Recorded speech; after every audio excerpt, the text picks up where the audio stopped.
Hey everyone, it's Colin with Willowsford Farm. I want to do another installment of our weed control series. I know this is only the second one, but if you didn't see it before, I did do a video on the flex tine weeder.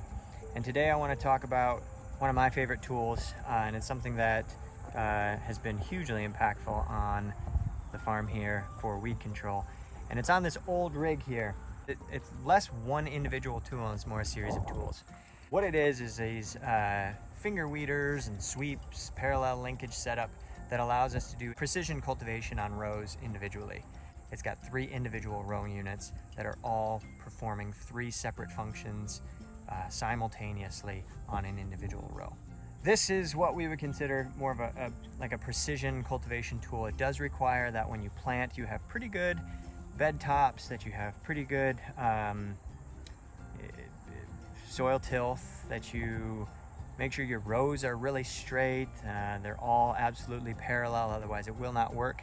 So it does require a few different things to be in place before you can actually use a tool like this. Once you have all those individual components of your system set, then this can be a really beneficial tool. So let's take a close-up look at this particular tooling, and I'll give you some of the details on how it works. So here's a close-up of the tooling that we're using. This is a setup from a company called Colt Cress. It is a very slick piece of equipment. This right here, this whole unit is a single row unit.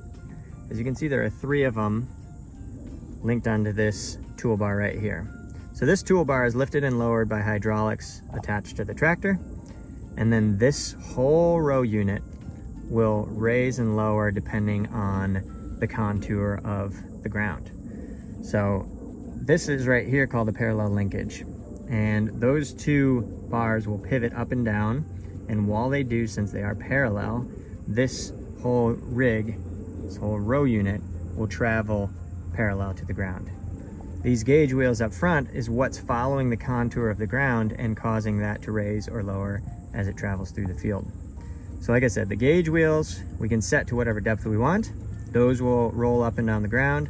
These are called side knives or tender hose or beat knives. There's a bunch of different names for them, but it's a right angle blade that cuts through the ground and cuts on one side, slicing off away from the transplant. You can see we've got one on each side, so the plant travels between the 2 of them, and then it's cutting away from the plant. So soil is being pushed away. We're not getting a whole lot of spillover into the row, so this is mainly used for cleaning up between the rows. These right here are called finger weeders, and these are rubber fingers that rotate. On the bottom of them, you can see these metal teeth that come down. Because that circumference and diameter is smaller on the metal teeth than it is on the rubber teeth, these teeth travel at ground speed. The rubber teeth or fingers travel faster than ground speed. So as this rolls through the ground, these fingers on each side are going to reach into the row and flick out weeds. It's going to press into the soil and flick, causing the soil between the plants but inside the row to crack and be disturbed enough to kill off any weeds, but not so aggressively that it's causing damage to our crop. Back here is a sweep to clean up between rows anything that's missed by our sets of side knives. And this is what it looks like from the front. So here, here, and here are where the plants travel through. You can kind of see it through there. So I wanted to show you, I have actually 2 different types of side knives here. This one that's designed for transplants, and this one that is designed for direct seeded crops. The big difference you'll notice is the shape of the tip. So this one's certainly more rounded. That means it's going to actually push more soil. It's not going to slice through the soil as easily. It's going to do a bit more fracturing of the soil as it is dragged through.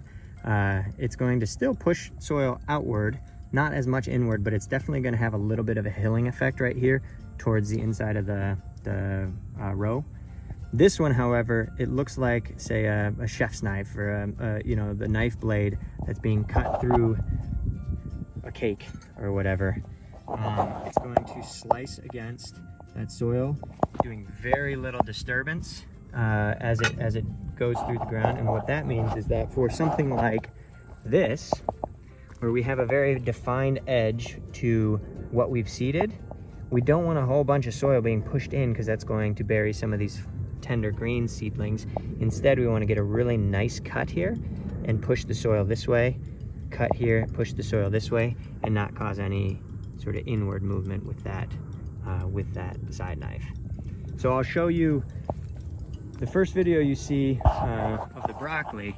We'll have these ones operating, and then I'll take another video right afterwards where we'll lift the fingers because we don't want to use those, and we'll put these ones in instead, and it's going to cut against the transplants, or sorry, the direct seeded stuff, and give us a really nice cleanup on some of those more tender crops. So this is actually probably my favorite tractor. I've had this thing for probably, I don't know, 3 or 4 years now.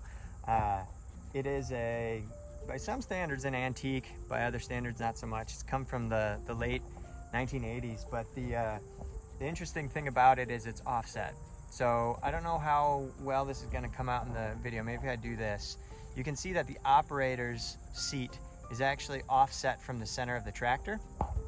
What that allows you to do is to have a clear line of sight to what you're working on below you. When it comes to cultivation, the most important thing is that you're able to see your work and that your lines, your rows, are parallel to one another, because that allows these tools to track with the rows that have been set in place either by the transplanter or the seeder.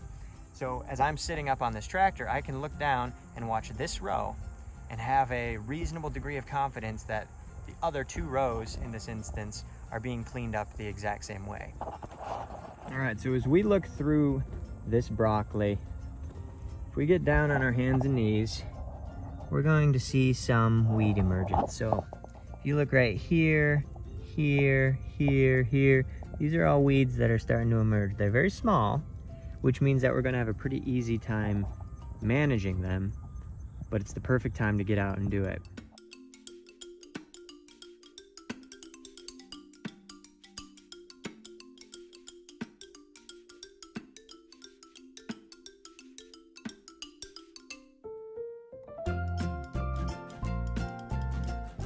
So we just went through this bed. You can see it, it sometimes tosses them around a little bit, but these guys are, rooted just fine. They're not going to be hurt. But if we look close, we can see, for example, here, these are all weeds in the white thread stage. The perfect time to kill these weeds. I mean, you can just see a whole mess of them here. Those are all weeds that would have grown and caused certainly more issues had we let them grow to maturity, but now are not going to be an issue for us.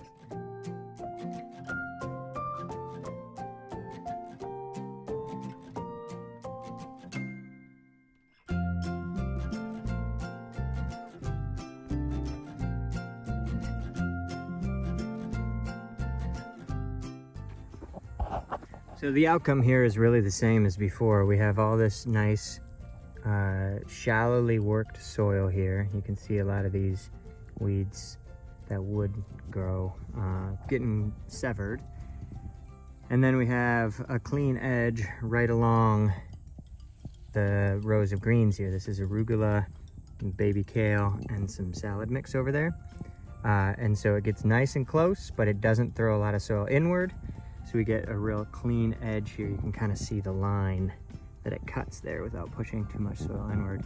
And then we have relatively straight green rows full of salad.